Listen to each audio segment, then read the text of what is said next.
is I was shocked at what I was seeing. Alright guys, so I wanted to do a video on some of my, I guess really the rope scrape method that I talked about with Dan Bayes. If you listen to our podcast, it was episode 15. And so like he was kind of the creator of this. I did a video on YouTube kind of showing the process of how these things like set up and operate. Okay guys, here's a quick look at my rope scrape. And the key here is I used a beech tree branch, and you can still see it's got some leaves still on it. That just seems to be what the deer prefer in this neck of the woods, is making scrapes on beech trees. The other thing Dan's big on is tying this rope in a knot down here, and something I picked up on, this is just held with some paracord, but something I picked up from Sturgis that does a lot of mock scrapes is height, and you actually want this almost belly button style height. That way the fawns even can come in and rub their glands on this. It's not out of their reach. The more deer that can hit it, the better. He does a lot of scrapes on vines, but I think this rope method is what I'm going to use going forward. And Dan speaks about it a little more in the podcast in depth, but definitely check out podcast 15 and what this looks like.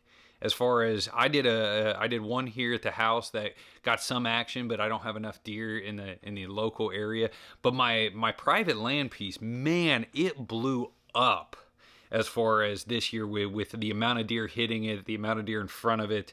I was shocked at what I was seeing, and honestly, that was some of the other habitat improvement I've been doing on the piece. I had the best year on that small 16 acres or whatever.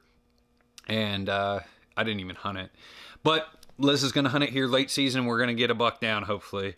But, looking at why I did this and where I set it up, because I spoke with Dan afterwards, and he sent a couple insight type texts and why this one was so successful. And, I set this up right on the edge of a bedding area, kind of in a natural corridor, because there's a terrain feature that does pinch some deer down, and there's no real scrapes to speak of in the area. I've had this farm in the family for 8 years maybe, and there's never been a good scrape in the area. And so I wanted one here for not only a stand location, but also an inventory location. I have a hub scrape down at the bottom, kind of back half of this piece. It's maybe 430 yards long, kind of going in from the road, and the hub scrape's down at the very back. So you got to lay a lot of boot traffic down and be very invasive to essentially run a camera on that piece. So I was able to run a camera closer to the front half of the property, where I could kind of keep tabs on it as far as easier, and it's a much easier location to check a camera on. And let me tell you, it really had some good bucks hitting it, daylight action, does using it.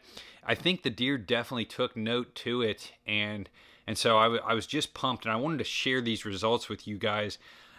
Just a short video, kind of some of my thoughts as why I put it there. And I do think it took my tree stand location, from say a 4 or 5 out of 10 to maybe a 6, 7, 8 out of 10. Tough to tell without physically hunting that location. I only hunted, I think, actually I take that back. I did hunt there once early season trying to shoot a doe, and plan to go back here in the late season. If Liz is not successful, I'll be still out there. Maybe I'll send Dave or Andy, because there are some bucks utilizing the area.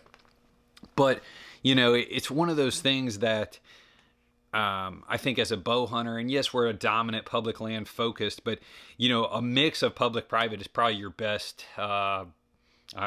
Is probably best. And a lot of guys probably relate to that.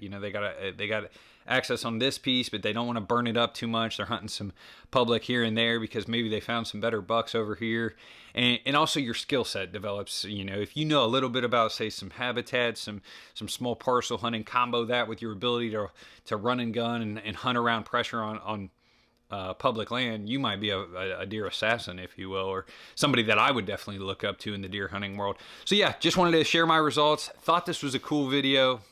Guys, if you like this kind of content, hit the subscribe button. We also do a podcast. If you're a podcast listener, I think we got about 36 episodes out there on that. Appreciate you tuning in.